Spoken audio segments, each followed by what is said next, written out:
না, স্কুলে তো টিফিন নিয়ে যেতে আমার মনে নেই। একটু খিদে, আরে সেই খিদেই তো আমার পেট ইয়ে হয়ে গেছে। এবার তুই নিয়ে গেছিস টিফিন? তা আমাকে একবার তো বল।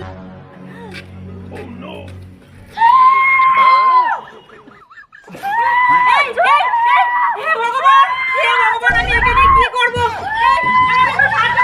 আমাকে একটু সাহায্য করো না, আমাকে একটু সাহায্য করো না। হে ভগবান, ফোন, আমার ফোন, আমার phone, ambulance, ambulance, ambulance, ambulance, ambulance, ambulance, এখানে একজনের অ্যাক্সিডেন্ট হয়েছে, মুখে তাড়াতাড়ি আসুন।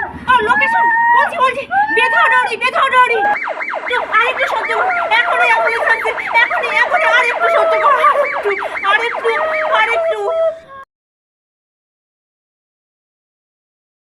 দেখ আমার কি হলো, দেখ আমি কি করে বাইরে বেরোবো বল, কি করে মুখ দেখাবো আমি? একটু আয়নাটা নিয়ে আয় না, একটু দেখি। না আয়না আনতে হবে না, তোর কিচ্ছু হয়নি। আর বাইরে বেরোবি, তুই কেন লজ্জা পাচ্ছিস বাইরে বেরোনোর জন্য? যারা এই জঘন্য কাজ করেছে তারা লজ্জা পাবে, তুই কেন লজ্জা পাচ্ছিস? আইন এখনো দেশ থেকে উঠে যায়নি। যারা এই অপরাধ করেছে তাদের জঘন্যতম জঘন্য যেন শাস্তি হয়। আমি বাইরে বেরোতে পারবো রে? আমি বাইরে বেরোতে পারবো? স্কুলে যেতে পারবো আমি? হ্যাঁ পারবি, তুই সব পারবি, সব ঠিক হয়ে যাবে, সব ঠিক হয়ে যাবে। কাঁদিস না, তুই কাঁদিস না, সব ঠিক হয়ে যাবে, তোর কোনো চিন্তা নেই, সব ঠিক হয়ে যাবে, তুই কাঁদিস না।